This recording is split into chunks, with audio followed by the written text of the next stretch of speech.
Alright class 9 आज बात करते हैं भारत की लेक्स की झीलों के बारे में इन लेक्चर 4।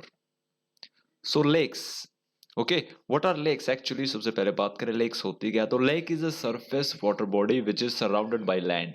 जमीन से चारों तरफ से घिरी हुई एक वाटर बॉडी लेक्स कहलाती है। Okay, so lakes, we have natural lakes in India. State wise we will see in this lecture. Okay, so there are various type of lake. अगर पहले हम बेसिक बात करें लेक्स के बारे में तो ये वेरियस टाइप्स की आपको मिलेंगी। ओके, जैसे fresh water lake, salt water lake, natural lake, artificial lake, oxbow lake, crater lake etcetera. Okay, तो क्रेटर लेक आपने नया सुना होगा अभी, बाकी तो आपने सुने होंगे। तो क्रेटर लेक क्या होता है, जब भी वोल्केनिक एक्टिविटी से कोई लेक बनती है तो वो क्रेटर लेक कहलाती है। ऑक्सबो लेक चैप्टर 2 में आपने देखा था, जब भी रिवर नीचे मैदानों में एंट्री करती है तो उसकी स्पीड कम हो जाती है और वो घुमाव लेती हुई बहती है। तो ये जो घुमाव होता है, तो ओक्स बो, जैसे आपने ओक्स के ऊपर बो देखा होगा, तो वैसे ही रिवर साइड में एक लेक्स की फॉर्मेशन करती है। ओके, जैसे जैसे उसका पानी वहां पे डिपॉजिट होगा वहां पे वो लेक्स बन जाएगी।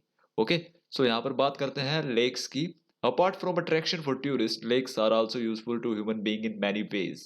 ओके, तो ये टूरिस्ट अट्रैक्शन तो है ही, साथ साथ हमारे लिए काफी इंपॉर्टेंट भी है। Most lakes are permanent, some contain water only during rainy season. तो मोस्ट लेक जो परमानेंट है वो कौन सी है, जो ग्लेशियर से वाटर रिसीव करती है या किसी रिवर से वाटर रिसीव करती है। ऐसी रिवर से जो पेरेनियल रिवर है। ओके, और कुछ ऐसी है जो ड्यूरिंग रेनी सीजन आपको दिखाई देंगे, मतलब बारिश के टाइम पे पहाड़ों से पानी इकट्ठा हो जाता है वहां पे, तो वो रेनी सीजन में वो फॉर्म होती है। ड्राई सीजन में आपको दिखाई नहीं देंगी या उनमें पानी कम हो जाएगा। Okay, there are some lakes which are result of action of glaciers and ice sheets. तो ग्लेशियर्स कैसे होता है, जब भी ग्लेशियर्स कहीं पे गिरता है तो वहां पे गड्ढा बन जाता है, और बाद में जब वो गड्ढा पानी से भर जाए तो वो झील कहलाता है। ओके, तो आइस शीट्स, बर्फ की बड़ी बड़ी शीट्स के द्वारा ऐसा किया जाता है, डग आउट किया जाता है जमीन में, और वहां पे एक पूरी झील का रूप आ जाता है। While others have been formed by wind, river action and human activities। और कुछ झीलें ऐसी हैं जो हवा, नदियों से और इंसान से बनाई जाती है। Apart from natural lake, the damming also led to the formation of lakes. और ये आर्टिफिशियल लेक कहलाती हैं। तो नेचुरल लेक तो आपने देखा कैसे बनती है, लेकिन जब हम डैम बनाते हैं तब भी वहां पर डैमिंग वाली साइट पर एक लेक का फॉर्मेशन किया जाता है, ताकि जो नदी का पानी है वो उस लेक में स्टोर किया जा सके। जैसे गुरु गोबिंद सागर, तो ये यहाँ पर भाखड़ा नांगल डैम है, और इसके पीछे जो वाटर यहाँ पर डिपॉजिट किया जाता है वो सारी लेक बन जाती है Guru Gobind. Okay, the lakes of the large extent are called seas. और जो लेक्स बड़े लेवल पे होती हैं उन्हें सीज कहा जाता है, समंदर भी कहा जाता है। जैसे कैस्पियन सी, कैस्पियन सागर, ये नाम से तो सी है बट ये एक झील है, लार्जेस्ट लेक है। ऐसे ही डेड सी है, एरल सी है। तो वो सारी जो सी के नाम से आप देखते हो वो असल में लेक है। Okay, lakes. अब बात करते हैं a meandering river across the flood plain form cut off that later develop into oxbow lake. तो दिस इज ऑक्सबो लेक। ये रिवर यहाँ पे फ्लो करती हुई जा रही है और अपने वाटर को यहाँ पर ये घुमाव लेती हुई सबमिट कर देती है। तो this is oxbow lakes. Okay, spit bar form lagoon in the coastal area, example Chilika lake. फिर दूसरे तरह की लेक्स ऐसी होती है जो समुंदर के पानी को लैंड में एंटर करवाती हैं, और वहां पर वो पानी जब जमा हो जाता है बड़े लेवल पर तो वहां पर भी लेक्स की फॉर्मेशन होती है। तो चिलिका लेक ऐसी ही लेक है। तो चिलिका जो भारत की लार्जेस्ट स्लाइन वाटर लेक है इंडिया में। ओके, तो इस तरह से भी लेक्स बनती है, ये रिवर ने बनाई है, ये सी ने बनाई है। तो इन्हें लगून्स कहते हैं। वाटर एंटर करता है लैंड्स में छोटी छोटी नहरों के थ्रू, और बाद में एक झील वगैरह में वो कन्वर्ट हो जाता है जब भी उसको कोई गहराई वाली जमीन दिखाई देती है वहां पर। Okay, lakes on the region of inland drainage are sometimes seasonal. और अभी मैंने बताया था रेनी सीजन में भी कुछ लेक्स फॉर्म होती हैं। तो ऐसी एक लेक है सांबर राजस्थान की, जहां से नमक प्रोड्यूस किया जाता है। तो वहां की मिट्टी इतनी ज्यादा सॉल्टी है कि वो जो बारिश का पानी होता है वो भी सॉल्ट में कन्वर्ट हो जाता है। इतना ज्यादा वहां पर सॉल्ट आपको दिखाई देता है। Most of the fresh water lakes are in the Himalayan region of glacier origin. और ज्यादातर जो फ्रेश वाटर लेक है, ताजे पानी की जो झीलें हैं, वो आपको ग्लेशियर ओरिजिन की दिखाई देंगी, जो ग्लेशियर से बनी है। तो ऐसे ही हमारे यहाँ पर सबसे बड़ी फ्रेश वाटर लेक है इंडिया की, वुलर लेक, जम्मू कश्मीर में आपको ये दिखाई देगी। Okay, the Wular lake is the result of tectonic activity. Tectonic plate आपने देखा था चैप्टर 2 में, वैसे ही इन एक्टिविटी से वुलर लेक की फॉर्मेशन हुई है। जब पहाड़ या जमीन खिसकी है तो बीच में जो जगह बनी वहां पर ग्लेशियर्स का पानी जमा हुआ तो वो वुलर लेक में बन गया। इसके साथ डल लेक काफी फेमस है, भीमताल, नैनीताल, लोकतक, बारापानी, या इंपॉर्टेंट फ्रेश वाटर लेक्स है जो आपको दिखाई देंगी in India. Importance.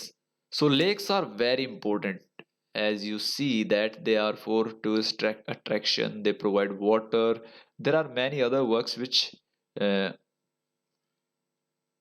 done by the lakes. And what are the things? Lakes are of great value to human being. A lake help in regulate the flow of river. तो जो river का flow है उसको बनाए रखती है, क्योंकि जो वाटर है रिवर में आपको एक जैसा बहता दिखाई देता है, वो ड्यू टू लेक्स होता है, क्योंकि लेक्स में से पानी बराबर निकलता रहता है।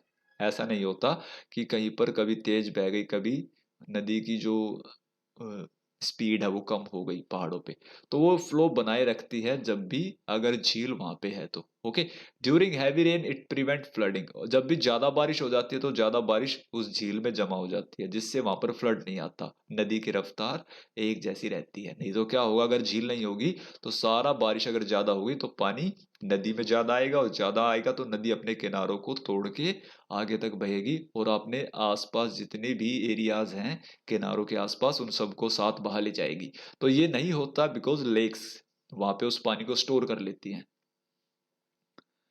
And during the dry season help to maintain even flow water. और जब वहां पर सूखा होता, बारिश नहीं होती, तब वो लेक का स्टोर हुआ पानी भी हमारे काम आता है।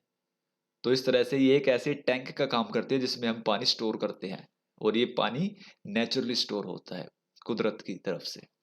Lakes can also be use for developing hydel project. तो हाइडल प्रोजेक्ट भी हम यहाँ पे क्रिएट कर सकते हैं। हाइडल प्रोजेक्ट आपको पता है, इन लेक्स से जब पानी छोड़ा जाता है तो काफी स्पीड से वो पानी नीचे आता है, जिससे टरबाइन को चलाया जाता है, और उस टरबाइन से फिर बिजली बनती है।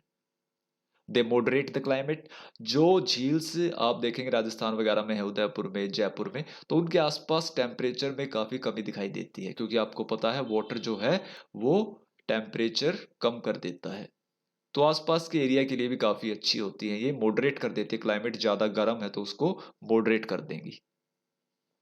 Maintain the aquatic ecosystem. पानी का जो जीवन है, जंगली जीवन है जो पानी के अंदर क्रिएचर का, उन क्रिएचर्स के लिए झील एक उनका घर है, तो उसको मेंटेन करने का काम करती हैं। मछलियां हैं, कछुए हैं, कई उनमें आपको घड़ियाल, मगरमच्छ ये भी दिखाई देंगे बड़ी बड़ी झीलों में। तो ये लाइफ भी लेक्स की वजह से ही पॉसिबल है। Enhance the natural beauty. और ये तो आपको पता ही है कि झीलें सुंदरता को बढ़ाती है किसी भी जगह की। It help develop tourism, provide recreation. Tourism का बढ़ावा होता है, टूरिज्म से काफी अच्छी इनकम होती है स्टेट्स की, आपको पता है। और रिक्रिएशन एक्टिविटी क्रिएट करती है। रिक्रिएशन मतलब बदलाव करती है, वहां पर नई नई चीजों को उसमें कन्वर्ट करती है। तो ये है लेक्स की इंपॉर्टेंस। In next